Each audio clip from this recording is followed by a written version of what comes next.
다음 저 런천 강의입니다. 벌써 점심시간이 다 됐습니다. 배고프시죠? 런천 강의는 좀 아까 소개했었 드렸던 황재원 원장님께서 라마라 프리미어 더 현대 대구점에 계신 황재원 원장님께서 최근에 뭐 갑자기 많은 장비가 나오기 시작했죠. 모노폴라 RF 트리트먼트의 파라다임 시프트에 대해서 강의해 주시면서 점심 식사하도록 하겠습니다. 네, 감사합니다.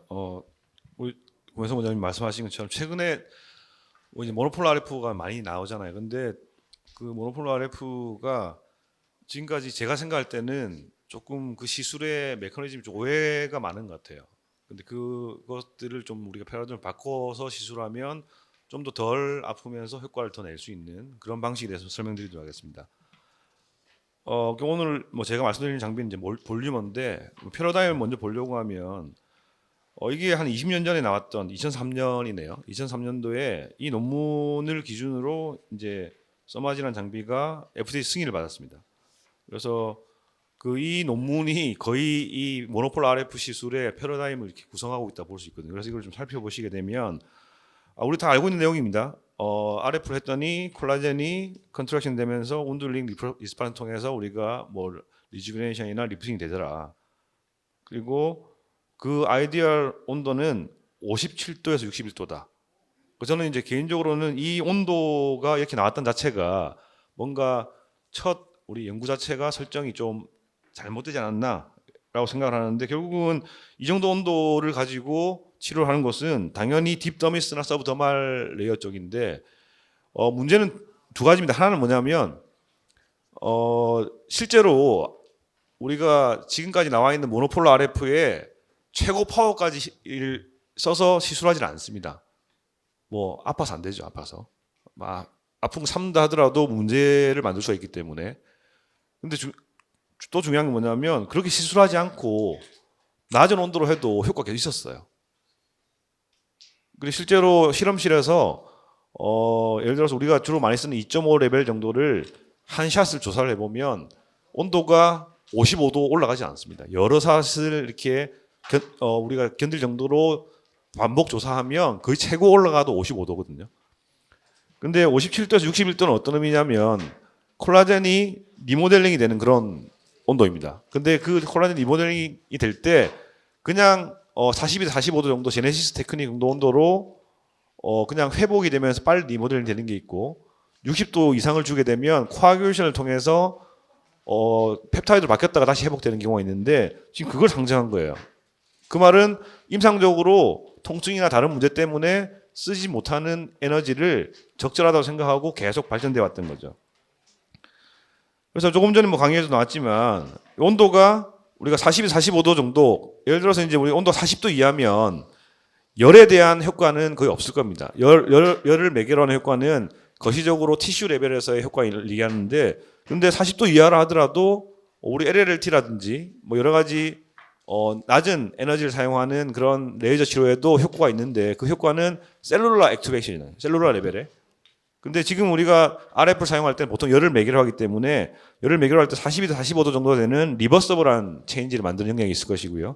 60도 이상의 일리버서블한 영역이 있을 거예요. 근데 60도 이상을 하게 되면 레이저로 치면 셀렉티브 포토소몰 라이시스를 일으켜서 콜라겐이 코아귤레이션 되거나 아니 프로테인 디내추레이션 시켜서 뭘 이렇게 리모델링 하려고 하는 거고요. 근데 42도 영역에서는 포토소몰 모듈레이션이라고 그래서 필요한 것들은 좀 더 회복을 시키고 불필요한 것들은 에이팝토시스를 통해서 없애버리는 그런 효과를 낼 수가 있습니다.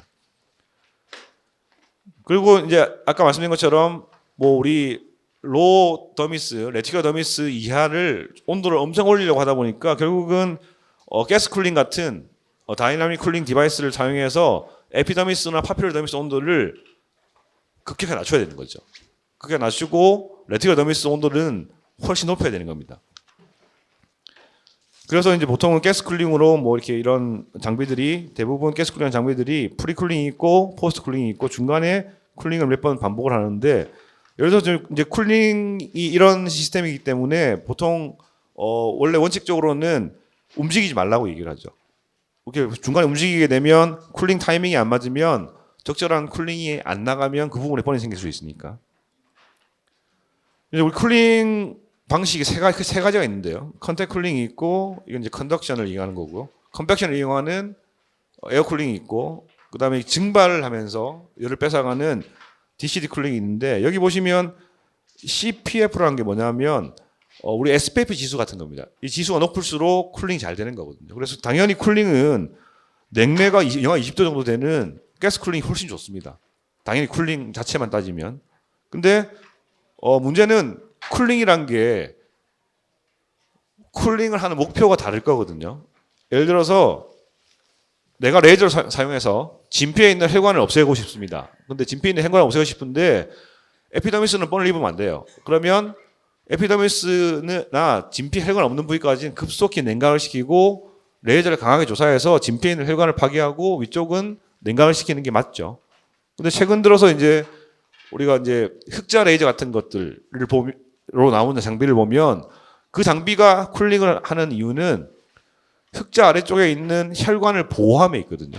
혈관을 수축을 시켜야 됩니다. 예를 들어서. 그러면 충분히 혈관을 수축시키는 시간을 길게 줘야 되거든요. 그런 경우에는 컨택 쿨링이 훨씬 유리한 거죠.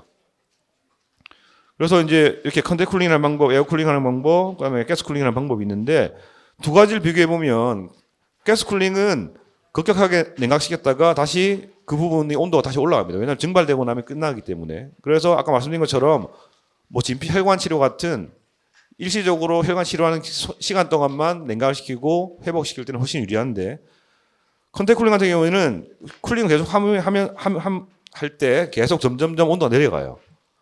이게 어떤 의미냐면 파퓰러리 더미스를 아까 말씀드린 것처럼 가스 쿨링은 이 파퓰러리 더미스까지 냉각을 다 시키고 혈관 아래쪽을 예를 들어서 냉각 안 시키는 그런 방식이라면 컨택 쿨링은 아래쪽은 온도가 뜨겁고 점점 온도가 낮아지면서 파퓰러리 더미스까지 우리가 필요한 온도를 만들 수 있다는 얘기죠. 그래서 이제 파퓰러리 더미스와 레티큘러 더미스를 우리가 비교하기 위해서 이렇게 300 마이크로미터나 700 마이크로미터에서 파퓰러리, 레티큘러 파이브로블라스트를 이렇게 컬처해서 봤습니다. 모양이 달라요. 파이브로블라스트 모양이. 그리고 누드 마우스에다가 이식을 했더니 영한 파퓰러리 파이브로블라스트만 흉터 없이 피부 전체를 재생을 시켰습니다. 그리고 노화에서도 보니까 이제 피부가 노화가 되면 전체적으로 피부의 두께가 줄어드는데 에피더미스나 더미스 다 줄어드는데 특별히 파퓰러리 더미스가 더 줄어들고 파퓰러리 파이브로블라스트 액티베이션이 줄어듭니다. 그러니까 이 파퓰러리 더미스의 액션이 떨어지게 되면 노화가 훨씬 가속이 되는 거죠. 그 결정적인 차이가 뭐냐면 타입 3와 타입 1 콜라겐의 레이셔인데 타입 3 콜라겐 레이셔가 높다는 건 타입 3가 높다는 거. 타입 3, 타입 1 레이셔가 낮다는 건 타입 1이 높다는 건데 파퓰러리 더미스에는 타입 3 콜라겐이 높은 거고요. 타입 3 콜라겐이 높은 건 이 태아와 같은 조직입니다. 태아와 같은 현상이. 태아에서는 손상을 입으면 다 회복을 하게 되니까. 그래서 우리 이제 인저리를 입었는데 보통 성인 피부는 스카를 만들지만 우리 태아 조직은 이렇게 스카를 만드는 게 아니라 리제너레이션을 하게 되죠. 그게 여기 보시면 커먼 파이브로블라스트 프로제니터에서 위쪽으로 파퓰러리 더미스로 갈수록 다 재생하는 거고요. 여기 보시면 파퓰러리 더미스까지만 손상을 입으면 재생을 하게 되고 아래쪽까지 손상을 입으면 스카를 만들게 됩니다. 그리고 이제 실제로 우리 파퓰러리 파이브로블라스트와 레티큘러 파이브로블라스트의 셀 마커를 조사했더니 셀 마커가 정반대입니다. 그 말은 그냥 우리가 그냥 처음에는 파퓰러리든 레티큘러든 파이브로블라스트라고 그냥 통칭을 한 건데 얘들이 지금 처음 말씀드린 것처럼 모양이 다르고요. 하는 역할이 다르고 셀 마커가 다릅니다. 완전히 다른 세포인 거죠. 그래서 결론적으로 파퓰러리 더미스의 파이브로블라스트들은 우리 태아의 조직이 완전 재생되는 것처럼 흉터 없이 모든 걸 재생하는 그리고 애기 피부처럼 부드러운 텍스처를 만든 그런 파이브로블라스트인 거고 레티큘러 더미스까지 손상을 입게 되면 파이버 체인지를 만들든 뭐 켈로이드나 하이퍼트로픽 스카를 만들어서 빨리 뭔가 딱딱하게 지든 말든 빨리 피부를 회복시키는 그런 조직인 거죠. 근데 이제 우리가 리프팅 할 때 원하는 게 피부가 딱딱해지는 걸 원하지 않지 않습니까? 리프팅이 되면서 피부가 애기처럼 부드러워지는 게 제일 좋은 거죠. 그래서 여기 보시면 파퓰러리 더미스를 운드 초기부터 자극을 잘하면 스카 없이 스킨 어펜디지를 다 보존하면서 다 회복을 할 거고 그리고 우리가 잘 알고 있다시피 이게 슈퍼피셜 리액티브 유닛이라고 그래서 파퓰러 더미스까지 화상을 입는 경우를 우리가 표준성 이도 화상이라고 하고 레티큘러 더미스 이하가 화상을 입게 되면 심재성 이도 화상인데 1도 화상은 그냥 붉어지는 거고요. 2도 화상은 물집이 잡히는 겁니다. 근데 물집이 잡힌다는 건 BM 아래쪽까지 손상을 입은 건데 물집이 잡히는 2도 화상 중에서도 파퓰러 더미스까지 화상을 입으면 드레싱만 잘하면 완전히 회복되어서 애기 피부처럼 더 피부가 좋아져요. 그러니까 우리 도마뱀 꼬리가 흉터를 남기면서 재생되는 게 아니라 이렇게 완전 애기 피부처럼 완전히 재생이 되는 거잖아요. 근데 레티큘러 더미스의 화상을 입게 되면 피부가 우리 실제 화상 흉터처럼 바뀌는 거죠. 그러면 우리가 이제 볼륨 리프팅을 하는 디바이스를 이렇게 노화를 역전시키면서 리프팅을 할 때 가장 좋은 게 뭐냐? 리프팅도 하면서 같이 이렇게 애기 피부처럼 텍스처를 만들어주는 게 제일 좋지 않냐는 거죠. 그러려고 하면 중요한 건 볼륨을 더하고 싶을 때는 더 해줘야 되고요. 볼륨을 빼고 싶을 때는 빼줘야 됩니다. 그걸 동시에 할 수 있어야 됩니다. 근데 이걸 할 수 있는 것은 온도의 역할인 거거든요. 예를 들어서 우리 지방층에 60도 이상 온도를 주게 되면 지방 세포의 셀 멤브레인이 코아귤레이션 되면서 지방 세포가 줄어들어요, 숫자가. 그러면 60도, 70도 이상을 만드는 그런 하이포 같은 걸 하게 되면 막 꺼지는 게 생길 수 있죠. 물론 이 꺼지려고 이제 지방 세포를 줄이기 위해서 하는 턱선은 그런 게 좋지만 하이포를 강하게 하면 뺨 꺼짐이 생기고 이런 것들이 회복이 안 되면 상당히 보기 싫어지는 거니까. 그리고 적절한 온도, 42도, 45도 정도 온도를 서서히 올려서 유지를 시키면 그 부분에 볼륨을 더 만들 수가 있어요. 그래서 60도 이상의 온도는 이 RNS 이큐에이션에 일리버스블한 티슈 데미지를 주기 위해서 60도에 가까운 좀 높은 온도, 급격하게 올리는 온도들은 뭐 어떤 장비를 사용하든 이렇게 볼륨을 빼고 싶은 곳에 사용을 하고요. 중압면처럼 볼륨을 좀 더 하고 싶은 곳은 42도, 45도를 적절하게 온도를 올려서 유지를 하자는 거죠. 그래서 리버스블한 티슈 이펙트로 볼륨을 좀 증가시키고 일리버스블한 티슈 이펙트로 볼륨을 감소시키자. 그때 아까 말씀드린 것처럼 제일 좋은 건 한 번의 시술에 아래쪽에 레티큘러 더미스나 하이포더미스 쪽은 뭐 55도 이상의 그러니까 좀 일리버스블한 체인지를 만들 수 있다 만드는 거고, 그리고 파퓰러 더미스 이 부분은 리버스블하게 만들어서 이렇게 그래주얼한 서멀 그레디언트를 만들어 보자는 거죠. 이렇게 만들게 되면 가장 좋은데 현재 이걸 정확하게 할 수 있는 장비는 없습니다. 근데 모노폴러 RF로 만약에 이걸 하려고 하면 지금까지 나와 있는 가스 쿨링은 여기까지 다 냉각을 시킵니다. 냉각이 되고 여기는 온도를 더 올리게 되는 거죠. 근데 온도를 올린다 하더라도 55도 이상 주기가 쉽지 않아요. 근데 최근에 트렌드 자체가 온도를 급격하게 올리지 않으면서도 적절한 온도에서도 리프팅 되는 효과를 많이 보기 때문에 컨택 쿨링을 하게 되면 이런 그레디언트를 만들 수 있는 거죠. 그래서 볼륨은 이제 우리 컨티뉴스 워터 쿨링이기 때문에 이런 걸 만들 수가 있고요. 그리고 아까 보신 것처럼 다른 장비들은 대부분 이렇게 펄스를 나눠져 있습니다. 중간중간에 우리 가스 쿨링이 나가고, 근데 전체 1000mS에 컨티뉴스 쿨링이 이렇게 들어가게 되고요. 그러니까 컨티뉴스 쿨링이 되느냐, 이렇게 펄스가 나눠져 있느냐. 컨티뉴스 쿨링이 되면 뭘 할 수 있냐면 온도를 급격하게 올리고 싶으면 여기에 그냥 스태킹을 하면 되는 거고요. 온도를 서서히 올리고 싶으면 무빙을 할 수 있어요. 근데 이렇게 가스 쿨링 할 때 무빙 할 때 타이밍이 안 맞으면 드물지만 뻔히 생길 수 있는 거죠. 그리고 이제 그 가스 쿨링은 아니니까 이거 무슨 말이냐면 이제 가스 쿨링 할 때 우리 뭐 다른 가스 쿨링 되는 장비를 쓰면 가스 없으면 또 갈아야 되고 이런 문제라든지 뭐 이렇게 소모품 문제 이런 게 없다는 거죠. 그리고 플렉서블한 이렇게 팁 헤드가 플렉서블하게 아래 위로나 좌우로 플렉서블합니다. 그래서 움직이기에 편하고, 그리고 컨택이 디텍션이 잘 되고요. 그리고 이제 히든 엣지 팁 디자인이라고 해서 우리가 이제 물리학적으로 이 가장 페리페리 주변에 에너지가 많이 모일 수 있거든요. 그래서 한 번씩 보면 이렇게 팁 자국 모양처럼 이렇게 번을 입는 경우도 볼 수 있는데 그런 걸 없앴다는 거죠. 히든 이제 숨겨놨어요. 그리고 여러 가지 팁이 크기가 있고, 그리고 타임락 같은 게 없어서 좀 이렇게 경제적이죠. 그리고 결정적으로 이 리핏 모드를 가지고 이제 제가 이제 무빙을 하는데 시간이 거의 절반 정도 걸리는 것 같습니다. 이게 이제 시간이 엄청 중요하니 우리 그 시술을 할 때 시간이 중요하니까요. 그리고 페인이 거의 없어요. 거의 없게, 그러니까 마취 안 하고도 시술할 수 있을 정도로 무빙을 하게 되면, 그리고 또 이제 필요하면 이제 바이브레이션을 사용하게 되면 이제 페인을 좀 덜하게 할 수 있고요. 그래서 이 시술이 이제 임상적으로는 효과가 있기 때문에 제가 엑스비버와 인비버와 클리니컬 스터디 이렇게 세 가지 지금 논문을 동시에 진행을 하고 있는데 그 중에 이제 몇 가지 결과가 나온 걸 좀 말씀드리도록 하겠습니다. 첫 번째 논문은 이제 볼륨어와 이제 써마지를 이제 그러니까 대표적인 이제 그 가스 쿨링 방식이죠. 가스 쿨링 방식의 장비와 볼륨어를 컨티뉴어스 이제 워터 쿨링 방식 비교를 하기 위해서 파워 미터로 이렇게 파워를 재서 정확하게 우리가 주로 많이 쓰는 2.5 레벨의 파워 같은 걸 확인하고 이제 한쪽 얼굴을 스플릿으로 한쪽은 볼륨어 한쪽은 써마지 이렇게 실험을 했어요. 실험을 하고 보통 2.5 레벨로 600샷 정도 하면 한 39,000줄 정도 나오거든요. 그러니까 온도를 급격하게 올려서 아프게 안 하더라도 서서히 올려서 토탈 딜리버드 에너지가 35,000에서 9,000 정도 되면 그 대부분 비슷한 효과가 있다는 거죠. 오히려 어떤 경우에는 더 효과가 있다는 거고.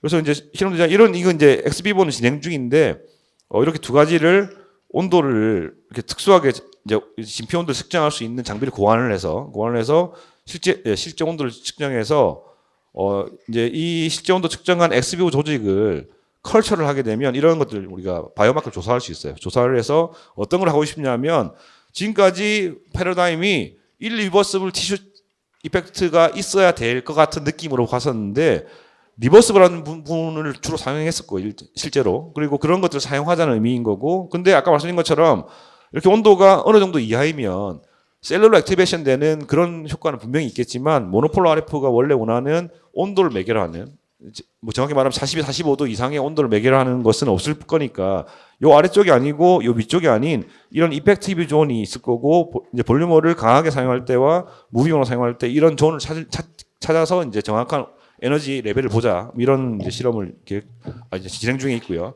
두 번째는 이제 지금 이제 조직 검사 계속 하고 있는데 대지에다가 양쪽 에너지별로 조사를 해서 이렇게 무빙을 하는 것과 스태킹 하는 것 조사를 해서 이제 실험해서 조직 검사를 하고 있습니다 지금. 세 번째 이제 이게 임상은 거의 이제 결과가 나왔는데 이건 이제 제가 설명을 드리면 슬라이딩 또는 무빙 테크닉을 좀 사용해 보는 게 좋겠다는 생각인데 예를 들어서 도자기를 구울 때 계속 그러니까 엄청 높은 온도이기 때문에 얼굴을 이렇게 하면 안 되겠지만 온도를 계속 유지를 시키잖아요. 유지를. 마찬가지로 가스 쿨링을 하게 되면 스태킹을 하고 온도를 확 높였다가 다른 데 갈 때는 떨어져 있다가 다시 올리고 이런 방식인데 슬라이딩이나 무빙 이 차이는 뭐냐면 슬라이딩은 조사를 하다가 아플 때쯤 되면 살짝 끝에 움직이는 거예요. 이렇게. 아플 때 되면 그렇죠. 이런 걸 제가 슬라이딩으로 얘기를 했고 무빙은 처음부터 계속 움직이는 거예요. 이렇게. 근데 그래서 면적이 3배 정도 되는 곳이 있고 면적이 2 곱하기 2 자리가 있으면 여기 한 번 스태킹 할 걸 3번 움직이면 똑같은 에너지가 들어가거든요. 단위 면적당. 그렇게 해서 실험을 해보는데 일단 가스 쿨링 하는 장비들은 움직이지 않는 게 원칙적이기 때문에 300샷을 움직이지 않고 그대로 이렇게 해서 조사를 했고요. 볼륨어는 이제 슬라이딩 하거나 무빙을 해서 조사를 해서 각각 22명의 환자를 스플릿 페이스로 좌우로 바꾸면서 했습니다. 그래서 리프팅 쪽은 FRA라는 장비로 리프팅을 받고 3D 이미지로 모포협수를 가지고 볼륨을 이제 테스트를 했었고요. 총 22명을 저를 포함한 3명의 시술자가 각각 랜덤으로 오른쪽 왼쪽을 이렇게 바꿔가면서 시술을 해서 저희가 이제 신촌 세브란스의 대학에 보냈어요. 근데 이 명단은 모르죠 그쪽에서는. 그쪽에서 분석은 이제 더블 블라인드로 분석을 해서 저희한테 이제 다시 분석 자료를 보낸 겁니다. 그래서 피부 리프팅은 FA를 가지고 리프팅을 분석을 했고요. 그리고 분석했는데 볼 리프팅에 보니까 볼륨어와 써마지가 다 시술 2, 4, 8주 이후에 다 효과 좋았어요. 근데 이 둘 다 효과가 좋았는데 두 군가의 차이는 통계적으로 차이가 없는 거죠. 둘 다 효과 좋은데 둘 다 비슷하더라. 이 정도로 생각하시면 되고 이과 리프팅은 볼륨어 써마지가 또 마찬가지로 2, 4, 8주에 둘 다 효과가 좋았습니다. 근데 한 4주 정도에는 볼륨어가 살짝 낮고 뭐 특히 8주에도 좀 나은 정도인데 나머지는 통계적으로는 두 군간의 차이는 없었고요. 볼륨은 이제 몰페우스라는 장비를 사용했는데 피부 볼륨을 체크했을 때 마찬가지로 둘 다 효과가 좋았고 4주차 때 볼륨어가 좀 더 효과가 좋은 거고요. 그런데 이제 이렇게 시술을 하면서 나머지 약간 나중에 또 모르겠지만 큐토미터라든지 코니오미터 이런 걸로 피부의 탄력도라든지 수분도 측정했지만 통증을 했는데 페인 스케일은 사실 주관적이잖아요. 근데 이 주관적인 거 사람들마다 통증이 예민한 사람도 있고 덜 예민한 사람도 있는데 어차피 이 양쪽을 먼저 하고 늦게 하고 오른쪽 왼쪽을 다 바꿔가면서 했고 그 사람의 주관적 통증은 그 사람한테는 유효할 거기 때문에 페인 스케일을 도저히 못 참겠다 10점, 통증이 하나도 없다 5점, 아프긴 한데 참을 하다. 통증 하나도 없다 0점, 아프긴 한데 참을 하다 5점 정도로 해서 스케일을 이렇게 다 측정했습니다. 100샷 때 물어보고 200샷 하고 물어보고 300샷 물어보고 각각 양쪽에 대해서. 그래서 봤더니 점점점 물론 온도가 이제 올라가니까 당연히 아플 수밖에 없는데 점점점 올라가면서 이게 페인이 있었는데 거의 50% 정도로 페인이 없었어요. 그 말은 제가 5점이 아픈데 견딜만 하다 정도잖아요. 이 정도의 시술로 대부분의 시술의 효과는 양쪽이 비슷하거나 일부는 이제 볼륨이 더 나왔다는 거고요. 이거는 이제 우리 큐토미터로 피부 탄력 측정하는 게 이제 세 가지 파트가 있는데 R2 값, R5 값, R7 값이 다 둘 다 효과가 있고 두 군간의 차이는 크게 없는데 4주차 때는 볼륨이 좀 나왔다. 이게 계속 4주차 때 볼륨이 나왔다는 건 뭐냐면 파필러리 더미스가 회복이 되는데 2주 정도 걸리거든요. 근데 2주에서 4주 사이에 측정을 했더니 4주 지나서 볼륨이 좀 더 나은 효과라는 건 제가 아까 말씀드렸던 그러니까 그레듀얼한 서말 그레디언트가 생기기 때문에 환자들이 느낄 때 2주 정도에서 4주 정도 지나면 피부 탄력도 생기지만 점점씩 탄력이 생기지만 피부가 부드러워지고 애기 피부 같은 그런 부드러움이 있으면서 그리고 그러니까 화장 잘 먹는다 뭐 이런 이제 얘기를 하는 거죠. 피부 모습은 이제 코니오미터로 측정했는데 마찬가지입니다. 4주차 때 좀 더 좋고 거의 둘 다 비슷하게 더 좋고요. 예. 그래서 결론적으로 이제 지금 이제 그 논문 발표는 전이지만 2주, 4주, 8주 때 다 이런 리프팅부터 볼륨, 뭐 잔주름, 피부 결, 모공, 보습 제가 말씀드리지 않은 그런 이제 팩터들도 둘 다 좋았는데 특별히 모공이나 입가 잔주름은 볼륨이 더 나왔다는 건 파필러 더미스의 이런 타입 C 콜라겐이 더 중요한 팩터인 경우에는 볼륨이 더 나을 수 있다는 거죠. 그래서 중요한 건 이게 낫고 뭐 좋고 나쁘고 이런 문제보다는 지금까지 아프게 시술을 많이 했었는데 그런 아픈 시술들을 굳이 할 필요가 없다는 겁니다. 없고 온도를 어떻게 적절하게 잘 올려서 유지를 하느냐 그리고 어떻게 온도의 그래프를 정확하게 우리가 원하는 정도로 가느냐. 근데 중요한 건 환자가 많이 아파하지 않으면 우리가 원하는 온도만큼 들어갔을 가능성이 높아요. 근데 환자가 아파하면 그 통각을 만드는 그쪽으로 온도가 더 많이 갔다는 거잖아요. 그러면 불필요한 온도에 이제 문제가 생길 수 있다는 거죠. 그래서 동일한 에너지, 토탈 딜리버리 된 에너지를 기준으로 했을 때 효과가 비슷하게 좀 더 낫고요.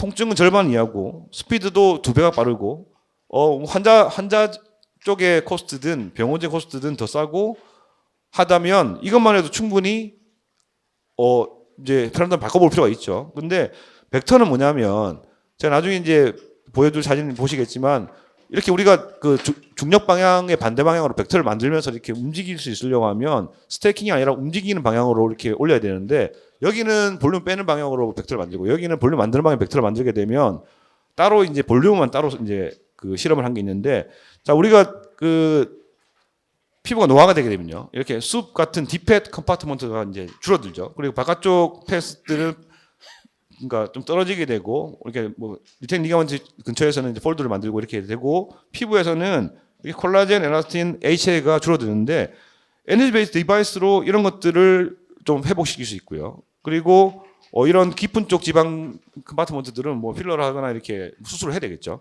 근데 제가 생각할 때 중요한 게 뭐냐면 이 중안면 쪽은 온도를 그러니까 예를 들어서 강한 시술을 하면 안 된다고 생각합니다. 왜냐하면 여기는 페이셜 익스프레션이 되는 곳이고 그래서 온도를 줄 때도 42도 45도 정도의 타이트닝 정도 되는 그런 온도 그리고 리주미네이션 하는 제네시스 정도 온도 그리고 중안면에다가 실을 막 걸진 않잖아요. 근데 바깥쪽 여기 측면 쪽은 여기는 저작하는 기능 외에는 큰 기능이 없어요. 그러니까 여기는 실을 뭐 강하게 걸거나 뭐 수술을 당기거나 에너지 베이스 디바이스도 여기는 강하게 해서 볼륨을 줄일 수 있는 거죠. 그래서 그때 우리가 이런 층들을 다 감안을 해야 되는데 그것들이 보시면 대부분 다 이런 리텍 리가먼트들이 더미스부터 시작해서 페리오스톤까지 다 연결되어 있거든요. 그래서 온도를 서서히 올려가서 여기 이 부분 파피로더미스에 자극을 주는 게 엄청 생각보다 중요하다는 거죠. 실제로 이제 우리 중안면 같은 경우에는 이렇게 양파 껍질처럼 봄부터 스킨까지 여러 가지 층으로 이렇게 구성이 돼 있고, 그냥 예전에 10년 전에 말하잖아요. 이게 강남 스타일이라고 이렇게 다 똑같은 얼굴로 돌아다니는.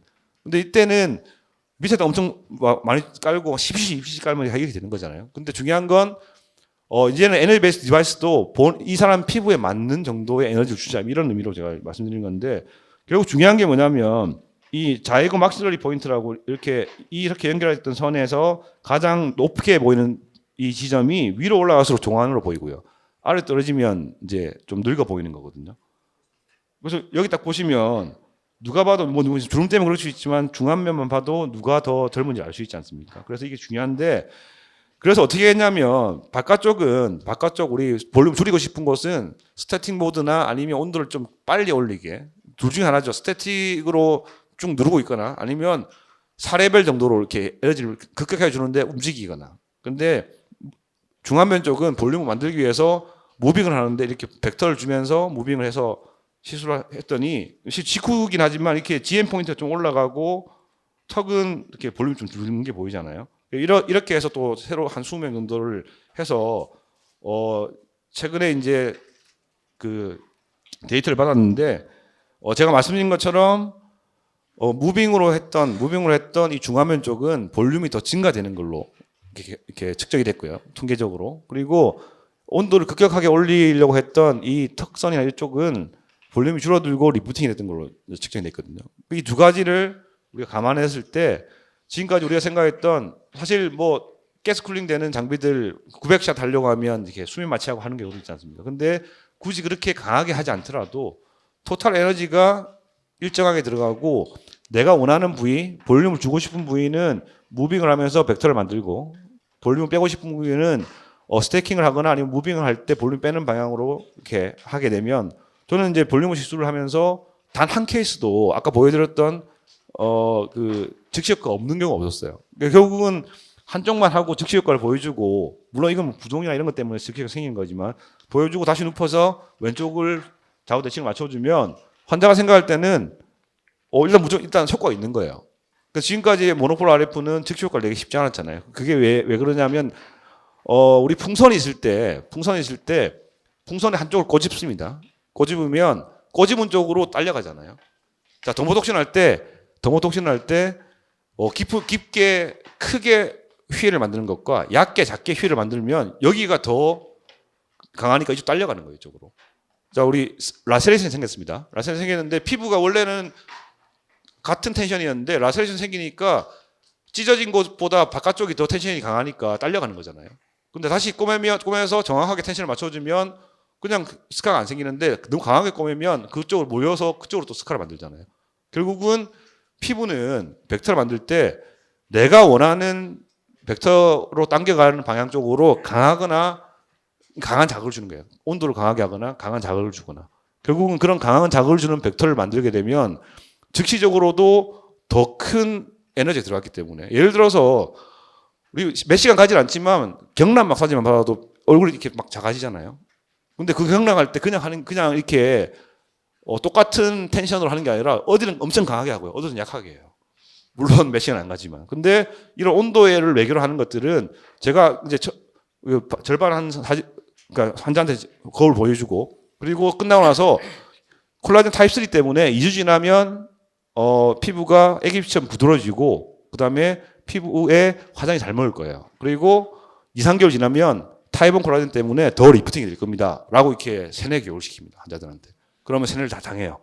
근데 중요한 건 즉시 효과가 없으면 세뇌를 할 수 없죠. 더 좋아질 거예요. 결국은 예를 들어서 뭐 사람들이 많이 받는 그런 시술들을 받았던 사람들인데 내가 효과가 없다. 그럼 내 피부가 이상한가 할 수 있지만, 벡터를 잘 만들어야 되는 시술인데 그걸 안 만들고 시술했는데 효과 없어. 그러면 컴플레인을 하잖아요. 근데 중요한 건 제가 지금 실험했던 몇 가지 실험들 근거로 했을 때 에너지의 총량이 같다면 내가 원하는 쪽에 에너지를 좀 더 많이 주고요, 당겨가는 쪽으로. 그리고 내가 원하지 않는 쪽은 그냥 타이팅한 정도로만 하면 분명히 리프팅이 됩니다. 그런 방식으로 치료할 때 특히 아프지 않게 그리고 환자의 코스트가 준다면 충분히 한번 패러다임 바꿔볼 필요가 있지 않을까 그렇게 생각하고 있습니다. 감사합니다. 예, 고생하셨습니다. 최근 시술 트렌드죠. 네. 짧게 강하게 낮은 샷수로 강하게가 아니라 약하게 여러 번, 권혜성 원장님 예전부터 20년 전부터 하시는 거예요. 약하게 여러 번, 네. 아프지 않게 네. 가급적 자주. 그러니까 3개월 간격으로 하면은 1년 세내 되겠네요. 아유, 그죠? 좋은 것 같아요. 아니 그 권혜성 원장님 병원에 연예인들이 많이 오는 이유가 그걸로 알고 있습니다. 안 아프게 자주 오게 만드는. 이게 이론적으로 그동안에 근거가 없다고 생각했는데 이제는 근거가 조금씩 오기 시작하지. 특히 리포제네시스에 대한 얘기가 이제 나오기 시작할 것 같은데 그 스킨에만 관심이 있다가 이제 지방층에 대한 관심이 좀 최근 다시 높아지는 것 같아요. 그죠? 네, 같이 좀 연구할 부분인 예, 것 같습니다. 네. 또 좋은 결과 나오면 다시 한번 또 발표해 주시기 바라겠습니다. 네, 감사합니다. 감사합니다. 네. 네.